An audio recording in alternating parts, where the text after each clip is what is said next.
നമസ്കാരം. Raf talk ഫുട്ബോളിലേക്ക് ഏവർക്കും സ്വാഗതം. എന്തൊരു പ്രകടനമാണ് തിയാഗോ സിൽവ ഈ പ്രായത്തിൽ നടത്തിക്കൊണ്ടിരിക്കുന്നത്. ഇന്ന് ക്ലബ്ബ് വേൾഡ് കപ്പിൻ്റെ സെമി ഫൈനലിൽ ഫ്ലുമിനൻസിനെ അദ്ദേഹം വിജയത്തിലേക്ക് എത്തിക്കുമോ എന്നുള്ളതാണ് ആരാധകർ ഉറ്റുനോക്കുന്നത്. ചെൽസിയുടെ മുന്നേറ്റങ്ങൾ അവരുടെ മുൻ താരം കൂടിയായ തിയാഗോ സിൽവ തടഞ്ഞു നിർത്തിയാൽ തീർച്ചയായിട്ടും ഫ്ലുമിനൻസിന് സാധ്യതയുണ്ട്. ഇപ്പോൾ ഈ പ്രായത്തിൽ ഇങ്ങനെ കളിക്കുന്ന തിയാഗോ സിൽവയെ ബ്രസീലിയൻ ദേശീയ ടീമിലേക്ക് എടുക്കണം, വേൾഡ് കപ്പ് കളിപ്പിക്കണം എന്നുള്ളൊരു വാദം ബ്രസീലിൽ പരക്കുകയാണ്. ഇപ്പോൾ കാർലോസ് പാൻസൂർ ഗ്ലോബോയുടെ ജേർണലിസ്റ്റാണ്. അദ്ദേഹം ഇതേ അഭിപ്രായം പങ്കുവെക്കുന്നു. റെനാറ്റോ ഗൗച്ചോ തന്നെ ഈ കാര്യം പറയുകയുണ്ടായി. നമ്മളതൊക്കെ ഒന്ന് പരിശോധിക്കുകയാണ്. ഇപ്പോൾ 41 വയസ്സാവും അടുത്ത സെപ്റ്റംബറോടുകൂടി തിയാഗോ സിൽവക്ക്. സ്റ്റിൽ അദ്ദേഹം ഇങ്ങനെ കളിക്കുന്നില്ലേ? പ്രായം ഒരു പ്രശ്നമാകുമോ എന്ന ചോദ്യമുണ്ട്. എന്തായാലും ഈ കാര്യത്തിൽ റെനാറ്റോ ഗൗച്ചോ പറയുന്ന വാക്കുകളിലേക്ക് പോവുകയാണ്.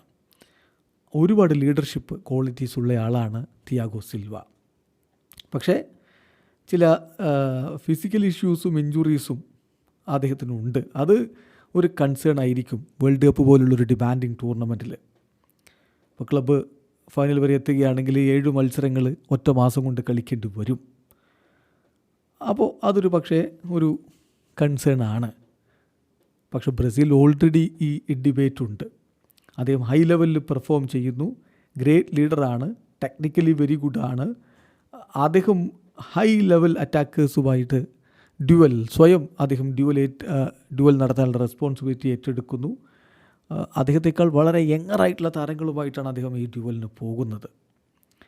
ഒരിക്കലും തിയാഗോ സിൽവയുടെ കളി കാണുമ്പോൾ എനിക്കൊരു ബുദ്ധിമുട്ടുള്ളതായിട്ട് തോന്നിയിട്ടില്ല. അദ്ദേഹം ഒരിക്കലും ടയേർഡായിട്ട് കണ്ടിട്ടുമില്ല.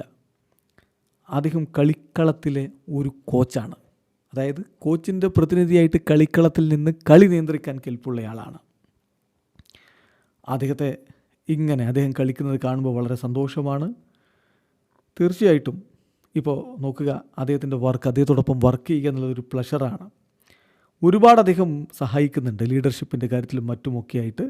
എൻ്റെ ഹംബിൾ ഒപ്പീനിയനിൽ he is still a Brazilian team player എന്നാണ്, നാഷണൽ ടീം പ്ലെയർ എന്നാണ് റെനാറ്റോ ഗൗച്ചോ പറയുന്നത്. ഇപ്പോഴും ഒരു ബ്രസീലിയൻ ദേശീയ ടീം പ്ലെയറായിട്ട് പരിഗണിക്കാവുന്നയാളാണ് തിയാഗോ സിൽവ എന്ന് റെനാറ്റോ ഗൗച്ചോ പറയുന്നു. ഇനി കാര്യങ്ങൾ തീരുമാനിക്കേണ്ടത് കാർലോ ആഞ്ചലോട്ടിയാണ്. ഇമാതിരി പെർഫോമൻസ് നടത്തുന്നയാളെ പ്രായം കൊണ്ട് മാത്രം മാറ്റി നിർത്തുന്നതിൽ അർത്ഥമില്ല. ഒരു പക്ഷേ ഇനിയിപ്പോൾ സെപ്റ്റംബറിലെ കോളപ്പിലൊക്കെ തിയാഗോ സിൽവയെ ഉൾപ്പെടുത്തിയാൽ അത്ഭുതപ്പെടേണ്ടതില്ല. വീഡിയോ അവസാനിക്കുന്ന ഫുട്ബോൾ ലോകത്തെ കൂടുതൽ വിശേഷങ്ങളുമായി റാഫ് ടോക്സ് എത്താം.